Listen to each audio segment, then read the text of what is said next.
BCC का result आ चुका है। अब बारी है काउंसलिंग की। और जब हम काउंसलिंग करते हैं तो सबसे इंपॉर्टेंट उसमें है कॉलेज का लिस्ट।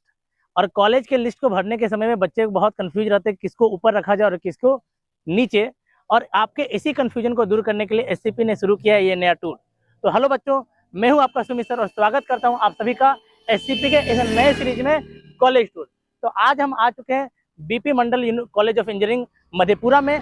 जाएंगे कॉलेज में और देखेंगे कॉलेज को बहुत ही नज़दीक से बारीक से, किस तरह के क्लासरूम से, क्या लैब से, किस तरह की फैसिलिटीज अवेलेबल है, प्लेसमेंट क्या है बच्चों का, और साथ ही लास्ट में बच्चों का भी लेंगे रिव्यू कि कैसा है ये कॉलेज। तो चलिए वीडियो को शुरू से शुरू करते हैं। हर सपने की एक शुरुआत होती है, हर इंजीनियर की एक कहानी होती है। BP Mandal college of engineering Madhepura में आपका स्वागत है।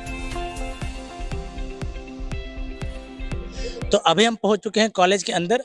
एक एक फ्लोर में जाएंगे और देखेंगे किस तरह की फैसिलिटीज अवेलेबल है, किस तरह के क्लासरूम्स है, लैब कैसे हैं, लैब के अंदर एक्सपेरिमेंट हो रहा है कि नहीं हो रहा है, अपरेटस कैसे हैं, सिर्फ लैब बना के तो नहीं रखा, एक्सपेरिमेंट करवाया जाता है या नहीं करवाया जाता है। तो अगर आप इधर पीछे देख पाए तो इधर कंप्यूटर साइंस डिपार्टमेंट का लैब है, अवेलेबल है। पीछे सेमिनार हॉल है। मेरे राइट साइड में, मैं कैमरामैन को बोलूंगा एक बार फोकस करने के, इधर जाकर के आपके मैकेनिकल के वर्कशॉप्स अवेलेबल है। तो पूरा मिक्स किया हुआ है यहाँ पे, ऐसा नहीं कि अलग अलग है। इसी पूरे चारों तरफ की बिल्डिंग में अगर आप देखिएगा तो कहीं पे आपको कंप्यूटर साइंस का लैब दिखेगा, सिविल का लैब दिखेगा, मैकेनिकल का लैब दिखेगा, इलेक्ट्रॉनिक्स एंड इलेक्ट्रिकल इंजीनियरिंग का लैब दिखेगा। तो एक एक करके सब लैब में जाएंगे, विजिट करेंगे, बारीकी से जानेंगे कि जो फैसिलिटीज बोली जा रही है वो फैसिलिटीज यहाँ पे है कि नहीं है। सारा का सारा फैसिलिटी आपको यहाँ पे जानने का मौका मिलेगा, समझने का मौका मिलेगा।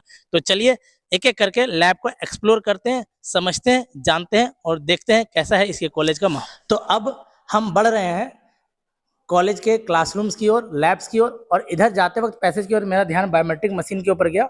मेरा पूरा उम्मीद है कि इसका यूज अटेंडेंस के लिए किया जाता है ताकि बच्चों का अटेंडेंस को मॉनिटर किया जा सके। इंजीनियरिंग कॉलेज में अटेंडेंस हमेशा एक बहुत ही इंपॉर्टेंट पार्ट रहा है। बच्चों का अटेंडेंस 75% मैंडेटरी होता है, तो आप भी इसको जरूर फॉलो करिएगा। तो चलिए क्लासरूम की ओर चलते हैं। तो पहले क्लासरूम देखेंगे और फिर एक एक करके सारे लैब में जाएंगे और देखेंगे किस तरह के वहाँ पे इक्विपमेंट अवेलेबल है, किस तरह के अपरेटस वहाँ रखे हुए हैं, सारे काम कर रहे हैं या नहीं कर रहे, ताकि इस कॉलेज का रियल फीडबैक, रियल सिनेरियो आपको पता चल सके। तो चलिए चलते हैं पहले क्लासरूम की तरफ।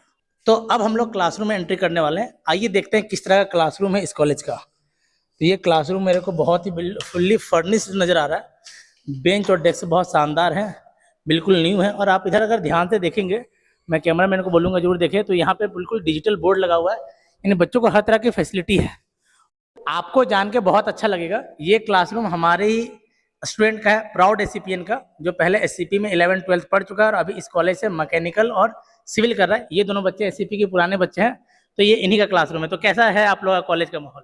सर कॉलेज का माहौल तो बहुत अच्छा है। अब अभी पूरा कैंपस पूरा क्लीन दिख रहा है, क्योंकि यहाँ पे कुछ ज़्यादा साफ सफाई का ध्यान रखा जाता है। साथ में प्रॉपर लैब, और यहाँ पे जो फैकल्टी है ना बहुत सपोर्टिव है, पूरा सपोर्ट करते हैं। और प्रिंसिपल भी बहुत अच्छा है। यदि किसी को पैसा से रिलेटेड यदि कुछ भी प्रॉब्लम है तो वो सॉल्व कर देंगे, खुद अपना जेम से देके। मतलब क्या बात है, बहुत शानदार। बहुत केयर करते हैं सबका, एकदम सब सपोर्टिव है पूरा। आपका पूरा फर्स्ट ईयर रीतिश यहाँ पे पूरा होने वाला है। ये दोनों बच्चे हमारे ही एससीपी के हैं, इसलिए मैं उनको पर्सनली भी जान रहा हूँ। कैसा रहा एक साल का जर्नी आपका इस कॉलेज में? कैसा रहा इस एक साल का जर्नी आपका इस कॉलेज में? एक साल का एक्सपीरियंस बहुत अच्छा रहा।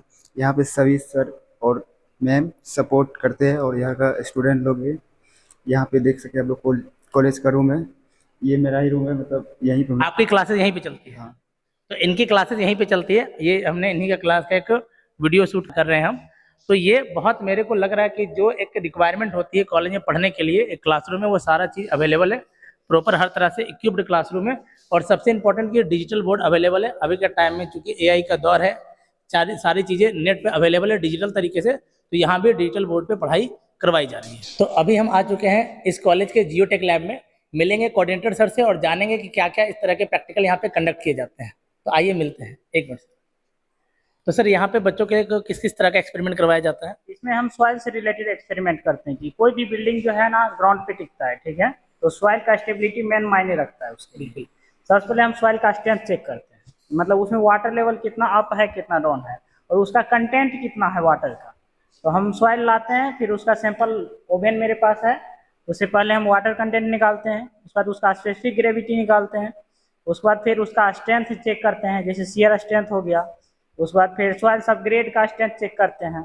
फिर सीवीआर टेस्टिंग करते हैं कि 2.5% पे कितना हमारा पेनिट्रेशन होता है, फिर 5% पे कितना होता है, फिर इसका रिजल्ट निकाल के समराइज करके हम डिटेल दे देते हैं। तो बेसिकली ये सर ने प्रोसेस बताया।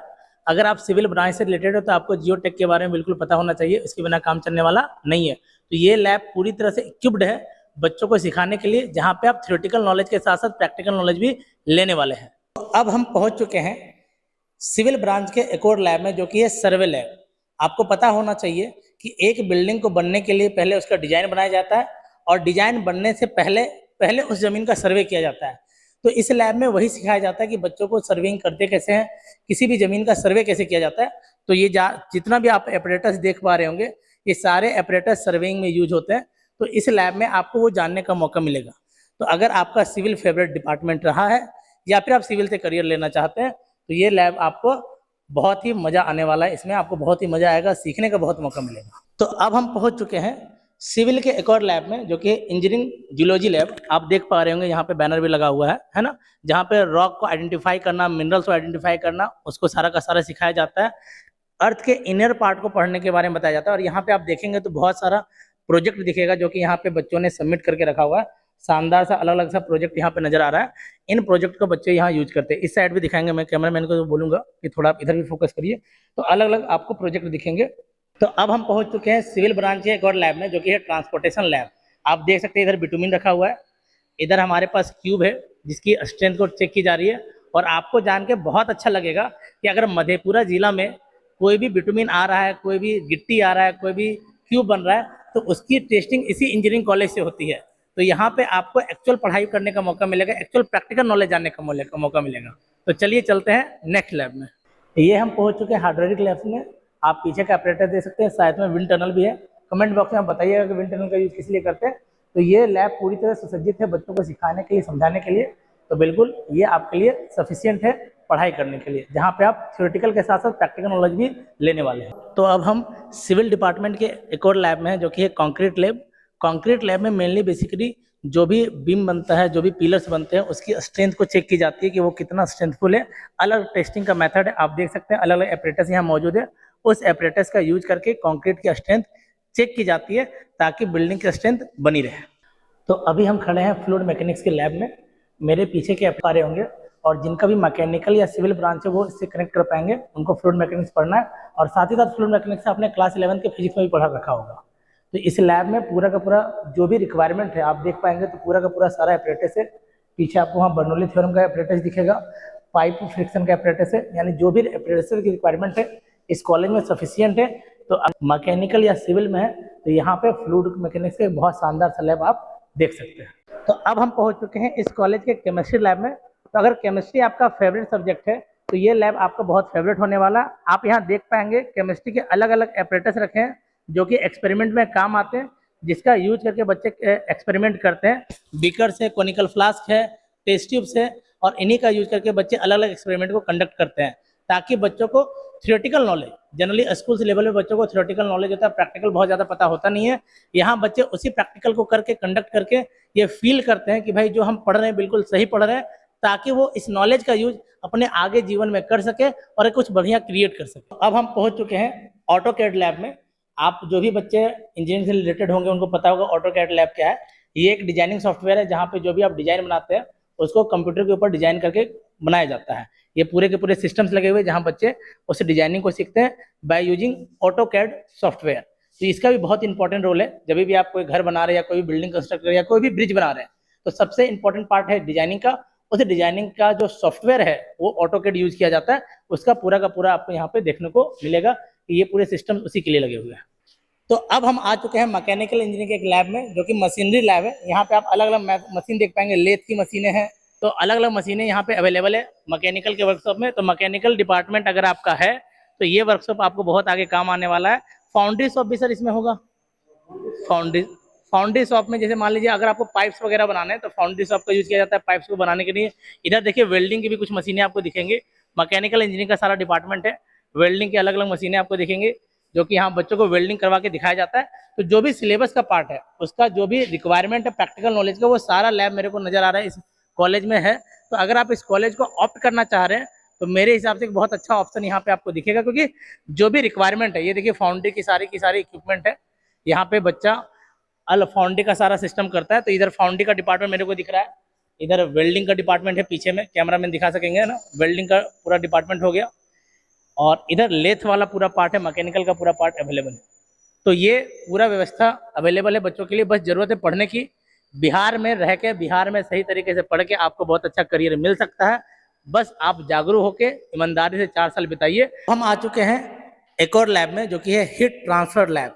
हीट के बारे में आपने क्लास 11th में पढ़ रखा होगा, 11th क्लास के चैप्टर में भी हीट के बारे में पढ़ना है। उसी का आगे का एक्सटेंशन पार्ट मैकेनिकल इंजीनियरिंग में पढ़ना है, उसी का ये लैब है। इस लैब में आपको अलग अलग से इक्विपमेंट मिलेंगे। हीट ट्रांसफर कैसे हो सकता है, एक कन्वेक्शन प्रोसेस होता है, वहाँ पे आप देखिए फोर्स कन्वेक्शन की मशीनें लगी हुई है, थर्मल कंडक्टिविटी की मशीनें लगी हुई है, और इधर फिन्स लगा हुआ है। अगर आप राइट साइड में देखिए तो फिन्स लगा हुआ है। फिन्स अगर आपको और देखना है तो अगर आप फ्रिज के पीछे का पार्ट देखें तो वहाँ भी हीट ट्रांसफर करने के लिए फिन्स लगाया जाता है। फिन्स एक बहुत अच्छा माध्यम होता है हीट को ट्रांसफर करने के लिए। तो हीट ट्रांसफर का ये लैब है। हर एक इक्विपमेंट ऑलमोस्ट यहाँ पे दिख रहा है। नेचुरल कन्वेक्शन का यहाँ पे आपको एपरेटस लगा हुआ है, इधर आपके पास फोर्स कन्वेक्शन का एपरेटस लगा हुआ है, कंपोजिट वाल के थ्रू जो हीट ट्रांसफर होता है उसका एपरेटस लगा हुआ है, ताकि बच्चों को, मुझे जो दिख रहा है, जो बिहार सरकार का यहाँ पे इन्वेस्टमेंट है वो दिख रहा है कि बच्चों को सिर्फ थ्योरी नहीं पढ़ाया जाए, सिर्फ बुकी तक नहीं रखा जाए, उनको प्रॉपर लैब करवाया जाए ताकि उनके अंदर भी प्रैक्टिकल नॉलेज आ सके। तो बहुत ही शानदार से ये भी एक लैब है। मिलते हैं अगले लैब में। तो अब हम पहुंच चुके हैं मैकेनिकल के एक और लैब में, जो कि फ्लूइड मशीनरी लैब। वो फ्लूइड मैकेनिक्स का लैब था, ये फ्लूइड मशीनरी लैब है। वैसी मशीन जो फ्लूइड की हेल्प से चलती है। आपको पता होगा कि अगर वाटर से इलेक्ट्रिसिटी डेवलप करनी है तो उसमें एक कंपोनेंट, एक डिवाइस का यूज होता है बेसिकली, जिसका नाम है टरबाइन। और टरबाइन अलग अलग तरह का होता है। जो इंजीनियरिंग डिपार्टमेंट वाले बच्चे वो कमेंट करेंगे कितने तरह का होता है। एक टरबाइन आपको यहाँ फ्रांसिस टरबाइन दिखेगा। इसी तरीके से हमारे पास एक टरबाइन है यहाँ पे, अगर आप देखिए कैप्लन टरबाइन। तो अलग अलग टरबाइन हमारे पास यहाँ पे अवेलेबल है। इस टरबाइन का यूज करके इलेक्ट्रिसिटी में डेवलपमेंट में यूज किया जाता है। इधर एयर कंप्रेसर भी रखा हुआ है। तो जो भी मैकेनिकल का पार्ट है वो, उसमें जो भी यूज हो रहे हैं डिवाइसेस, जो भी बच्चों को पढ़ना है, वो सारे डिवाइसेस यहाँ पे अवेलेबल है ताकि बच्चा प्रैक्टिकल नॉलेज ले पाए। तो एक शानदार सा ये आपका फ्लूइड मशीनरी का लैब है, जिसका यूज करके बच्चे प्रैक्टिकल नॉलेज ले सकते हैं। तो अब हम पहुंच चुके हैं मैकेनिकल इंजीनियरिंग के लैब में। पीछे आप मेरे देख पा रहे होंगे सीएनसी मिलिंग मशीन है, इधर राइट साइड में सीएनसी की लेथ मशीन है, और पीछे अगर आप मेरे साथ आ पाए, थोड़ा कैमरामैन को बोलेंगे कि आप मेरे साथ आइए, तो आप देखेंगे कि अलग अलग जो टेस्टिंग होती है सोम के अंदर, मैकेनिकल और सिविल के बच्चे कनेक्ट करेंगे आगे जाकर के कि स्ट्रेंथ ऑफ मटेरियल एक सब्जेक्ट है, उसके अंदर जो अलग अलग टेस्टिंग है, उस टेस्टिंग के इक्विपमेंट और इक्विपमेंट यहाँ पूरे के पूरे रखे हुए हैं, और उस इक्विपमेंट का यूज करके अलग अलग टेस्टिंग करवाया जाता है ताकि बच्चों को एक प्रैक्टिकल नॉलेज मिल सके और एक बच्चा अच्छा इंजीनियर बने। सिर्फ उसके पास किताबी ज्ञान ना हो, उनको प्रैक्टिकल नॉलेज रहे, और उस प्रैक्टिकल नॉलेज के दम पे वो भारत का विकास कर पाए। तो अब हम आ चुके हैं मैकेनिकल के मोस्ट इंटरेस्टिंग लैब में, जो मेरा भी बहुत फेवरेट रहा है, that is IC engine lab, internal combustion engine lab. अगर आप देखा है, थोड़ा सा हम कैमरामैन को बोलेंगे फोकस करने के लिए। यहाँ देखिए 4 स्ट्रोक इंजन, डीजल का, पेट्रोल का 2 स्ट्रोक इंजन, उसका पार्ट्स दिखाया गया कि भाई इंजन के अंदर कैसा होता है। और ये सिर्फ डेमोन्स्ट्रेशन पार्ट भी नहीं है, ओरिजिनल भी यहाँ पे है। आइए मैं आपको दिखाता हूँ, इधर आइए आप। तो अगर आप मेरे साथ चलें तो ये देखिए, ध्यान दीजिए। तो ये हमारा 4 स्ट्रोक का इंजन है, जो कि डीजल इंजन है, 4 स्ट्रोक डीजल इंजन है। इधर राइट साइड में आप मेरे देखेंगे तो ये 4 स्ट्रोक का पेट्रोल इंजन है। यानी जो भी पढ़ाई हो रहा है, जो भी थ्योरी करवाया जा रहा है, उसका प्रैक्टिकल लैब अवेलेबल है। बच्चों को प्रॉपर प्रैक्टिकल की गाइडिंग दी जाती है, जिससे बच्चा रियल यूज कर सके। जो नॉलेज सिर्फ वो किताब में ना ले, उसको सामने से देखे, पढ़े, फील करे, और एक अच्छा इंजीनियर बने, ताकि एक अच्छा देश का वो विकास कर पाए। तो अब हम पहुंच चुके हैं ट्रिपल ई लैब में। ट्रिपल ई बोले तो इलेक्ट्रिकल एंड इलेक्ट्रॉनिक्स इंजीनियरिंग। और आप पीछे देख पाएंगे पूरा का पूरा डिवाइस रखा हुआ है। आपने क्लास 12th में सेमीकंडक्टर चैप्टर पढ़ा होगा, वहां आपने इलेक्ट्रॉनिक डिवाइस के बारे में पढ़ा होगा, जहां पे Zener diode, rectifier, PN junction diode, सबके बारे में पढ़ा होगा। एक्सपेरिमेंट वहां उतना लेवल पे नहीं करना है, जिसका प्रैक्टिकल एक्सपेरिमेंट आपको यहाँ करने का मौका मिलेगा। इधर पूरा का पूरा देखिए, आपके पास सेटअप लगा हुआ है अलग अलग एपरेटस का। इधर आपके पास अलग अलग एपरेटस रखा हुआ है बच्चों के लिए, जिसको बच्चे करके देखते हैं। यहाँ पे एक्सपेरिमेंट का लिस्ट है, मैं एक बार दिखाना चाहूंगा। मैं कैमरामैन से सजेस्ट करूंगा कि इसको दिखाइए। यहाँ देखिए आप, जो आप पढ़े हैं, फिजिक्स में भी आप पढ़ रहे होंगे, जो बच्चे अगले साल बीटेक करने वाले हैं, या फिर जो कर रहे हैं, या फिर कर चुके, वो कनेक्ट कर पाएंगे। ये सारे का नाम आपने कहीं ना कहीं सुन रखा है, उसी का प्रैक्टिकल यहाँ पे डेमोन्स्ट्रेट किया जाता है ताकि बच्चों को प्रैक्टिकल नॉलेज मिल सके। अब हम पहुंच चुके हैं BEEE लैब में। आप पीछे देख पाएंगे एपरेटस रखा हुआ है जो कि वोल्टेज मेजरमेंट करने के लिए, करंट मेजरमेंट करने के लिए यूज किया जाता है। इधर भी पूरा का पूरा एपरेटस अवेलेबल है। कमेंट बॉक्स में जरूर बताइएगा इंजीनियरिंग वाले बच्चे की कौन सा एपरेटस है, क्या इसका काम है, किसके लिए इसका यूज करते हैं। और आप KCL और KVL याद होगा आपको, किरचॉफ्स करंट लॉ और किरचॉफ्स का वोल्टेज लॉ, वो सारा यहाँ पे वेरीफाई करने का आपको मौका मिलेगा। कहने का अर्थ ये है कि जो भी फिजिक्स में आप सीखे हैं उसका पूरा प्रैक्टिकल एप्लीकेशन आपको इंजीनियरिंग में करने का मौका मिलता है। मेनली इस लैब में हम लोग DC मशीन, AC मशीन या DC जनरेटर, AC जनरेटर और ट्रांसफार्मर के बारे में पढ़ते हैं और लैब एक्सपेरिमेंट करवाते हैं बच्चों। Thank you so much sir. तो आपने जाना, सर ने आपको बहुत अच्छे से एक एक करके बताया कि इस लैब में कौन से एक्सपेरिमेंट्स होते हैं, क्या क्या एपरेटस यूज है। तो ये भी EEE डिपार्टमेंट का बहुत ही शानदार सा लैब है। तो अभी हम लोग पहुंच चुके हैं कंप्यूटर साइंस के एक लैब में। यहाँ पे पीछे आप बच्चे देख पा रहे होंगे जो कि पाइथन का प्रैक्टिस कर रहे हैं। पाइथन का इनका लैब चल रहा है और पूरा का पूरा एक्सपेरिमेंट जो भी इनका होता है, कोडिंग का सिस्टम पूरा का पूरा हो रहा है। इसी तरीके का और भी इनका लैब है। तो अभी हमारे साथ एक बच्चे हैं। तो किस ईयर में है आप अभी? अभी हम 4th ईयर में है, फाइनल ईयर। क्या नाम हो गया आपका? राहुल कुमार। तो 3 साल आपका इस कॉलेज में लगभग निकल चुका है। कैसा जर्नी रहा, क्या रहा कॉलेज का माहौल? इस कॉलेज का जर्नी हमारा बहुत ही अच्छा रहा और ये कॉलेज हमें बहुत कुछ सिखाया और यहाँ का एक्सपीरियंस काफ़ी अच्छा रहा, रोचक रहा। बहुत कुछ सीखने को मिला फैकल्टी से, टीचर से और अपने दोस्तों से। और जो ये लैब्स वगैरह प्रॉपर वे में ऑपरेट होते हैं या फिर बस देखने के लिए रखा हुआ है सारा कुछ? नहीं, सब सारा ऑपरेट होता है, सब अच्छे से ऑपरेट होता है। टीचर है, लैब असिस्टेंट है जो प्रॉपर तरीके से कराते हैं। बच्चे को कोई परेशानी नहीं होती है। अगर कोई परेशानी होती है तो हमारे टीचर हैं जो उस डाउट को जल्द से जल्द क्लियर करने का सोचते हैं और बेस्ट से बेस्ट देने का कोशिश करते हैं अपना। अब हम खड़े हैं इस कॉलेज के लाइब्रेरी के बाहर। अंदर लाइब्रेरी के अंदर बच्चे पढ़ रहे हैं। पूरा बुक्स भरा पड़ा हुआ है, प्रॉपर सिस्टम अवेलेबल है, पूरा AC वाला लाइब्रेरी है जहाँ पे बच्चे बैठ के पढ़ाई कर सकते हैं। और साथ ही साथ बच्चों को यहाँ बुक अलॉट भी किया जाता है जिसको ले जाके बच्चे घर पे पढ़ाई कर सकते हैं। 15 दिन के लिए आप यहाँ पे बुक रख सकते हैं। तो चूंकि लाइब्रेरी के अंदर बोलना अलाउ नहीं है इसलिए मैं अंदर नहीं जाऊँगा। आपको विजुअल्स नज़र आएंगे जहाँ पे आपको बुक्स वगैरह सब कुछ यहाँ पे नज़र आएंगे। तो बहुत अच्छा लाइब्रेरी यहाँ पे अवेलेबल है बच्चों के लिए। तो अब हम लोग बढ़ रहे हैं इस कॉलेज के स्पोर्ट्स ग्राउंड की तरफ। स्पोर्ट्स ग्राउंड ऑल्दो तो बहुत मेंटेन रहता है बट चूंकि अभी बारिश का समय है, बरसात में घासें उग जाती हैं, तो अगर आप देखें तो थोड़ा सा मेंटेन नहीं है यहाँ का स्पोर्ट्स ग्राउंड। इसमें अगर हम थोड़ा आगे बढ़ेंगे तो ये जो सामने की बिल्डिंग आपको दिख रही है बिल्कुल सामने फ्रंट की, ये गर्ल्स हॉस्टल है इस कॉलेज का। और जो राइट साइड की बिल्डिंग है, कैमरामैन को मैं कहूँगा कि आप दिखाएं एक बार, ये राइट साइड की बिल्डिंग जो वो बॉयज हॉस्टल है। और बीच वाली जो बिल्डिंग आपको दिख रही है जिसमें पानी की टंकी रखी है, वो टीचर्स, फैकल्टी और एम्प्लॉयज़ के लिए बनाया गया है। तो ये स्पोर्ट्स ग्राउंड है। यहाँ का एक बहुत ही फेमस इवेंट है, एनुअल इवेंट, जो कि उमंग है, जो कि इंटर इंजीनियरिंग कॉलेज का इवेंट होता है जहाँ पे अलग अलग एक्टिविटीज़ होती हैं, स्पोर्ट्स होता है, बच्चों का कल्चरल इवेंट होता है और साथ ही टेक्निकल इवेंट होता है। उस समय यहाँ का नज़ारा देखते ही बनता है। हमारे साथ कॉलेज के कुछ बच्चे हैं, मिलते हैं इनसे और जानते हैं कैसा रहा है इनका कॉलेज का एक्सपीरियंस, क्या फीडबैक देना चाहते हैं। क्योंकि असली फीडबैक जो कॉलेज का मिलेगा, असली जो रिव्यू मिलेगा वो नेट पे नहीं मिलेगा, वेबसाइट से नहीं मिलेगा, वो मिलेगा उन बच्चों से जानकर जो यहाँ पे ऑलरेडी पढ़ रहे हैं। तो आइए मिलते हैं कुछ बच्चों से। तो कौन सा ईयर है आप लोगों का? First year.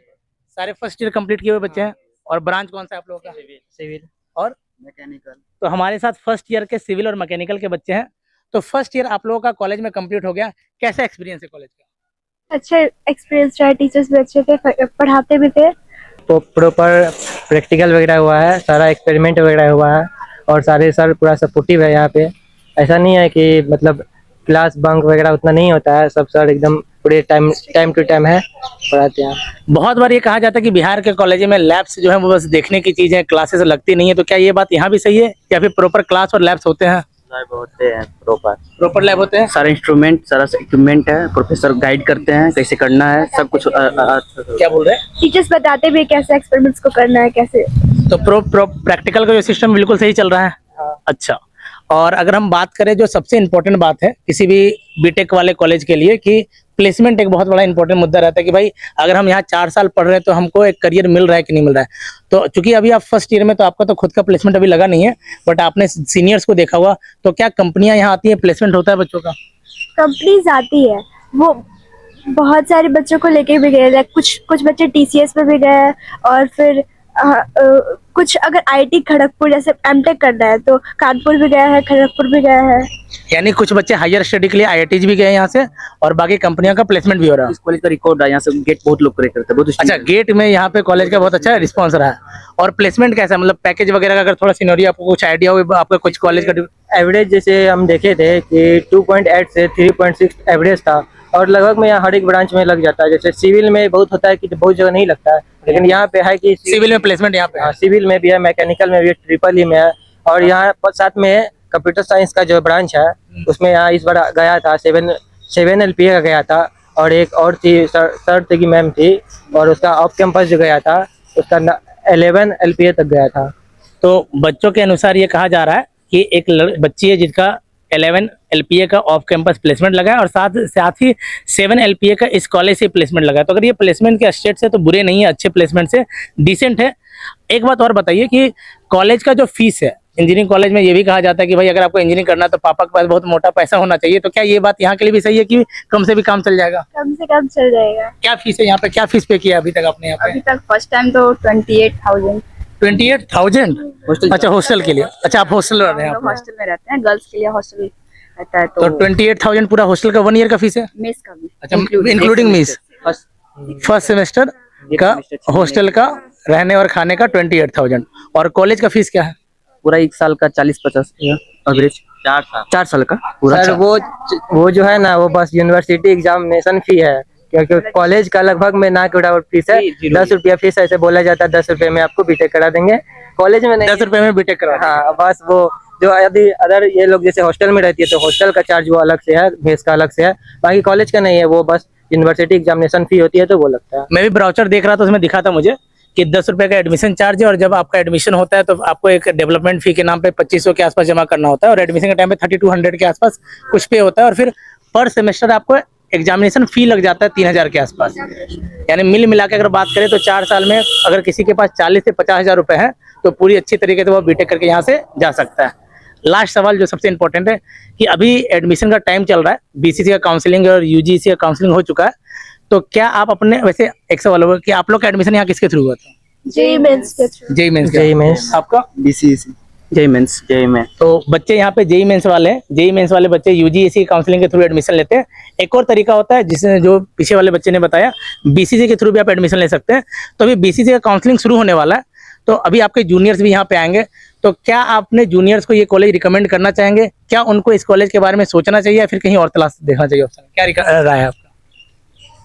कॉलेज के तौर से देखा जाए तो कॉलेज अच्छा है, पढ़ाई भी अच्छी होती है, बस रहने का दिक्कत हो जाता है क्योंकि एरिया थोड़ा सा अच्छा नहीं है और लड़की लोग के लिए चाहिए कि वो थोड़ा सा मतलब अच्छे एरिया में रहे। बाकी कॉलेज की तरफ से देखा जाए तो बहुत ही अच्छा कॉलेज है। आप लोग क्या कहना है, क्या जूनियर को आना चाहिए कॉलेज में? सर आना चाहिए, लेकिन वो यदि लोकल है तो उसको हॉस्टल नहीं मिलेगा, क्योंकि ऐसा यहाँ पे है कंडीशन है कि जिसका घर दूर रहेगा हॉस्टल पहले उसको मिलेगा और नजदीक वाले को जल्दी से नहीं मिलता, मतलब मिलता है सेकंड ईयर तक में मिलता है। मुझे भी पता चला कि हॉस्टल में जो सीट्स है वो थोड़े कम है, टोटल 600 सीट्स की कैपेसिटी है, 400 बॉयज हॉस्टल में है और 200 गर्ल्स हॉस्टल में, लेकिन ये भी बताया जा रहा है कि हॉस्टल शायद बन रहे हैं, तो होपफुली आने वाले समय में ये दिक्कत आप लोगों को ना हो, दिक्कत ये खत्म हो सकती है। तो फिर जूनियर को यहाँ के बारे में जूनियर यहाँ के बारे में सोच सकते हैं। तो ठीक है, थैंक यू आप सभी का रिव्यू देने के लिए। तो ठीक है, ये है इस कॉलेज का कंप्लीट रिव्यू। हमने बच्चों से भी बात की, कॉलेज का टूर देखा, एक एक लैब्स को देखे, क्लासरूम्स को देखा, स्पोर्ट्स को देखा। मुझे पूरा उम्मीद है कि ये कॉलेज का रिव्यू आपको समझ में आया होगा। कैसा लगा आपको ये रिव्यू हमें कमेंट बॉक्स में जरूर बताइए। साथ ही आप किस कॉलेज को टारगेट कर रहे हैं अपने काउंसलिंग के लिए ये भी बताइए और किस कॉलेज का रिव्यू जानना चाहते हैं ये भी बताइए। Thank you.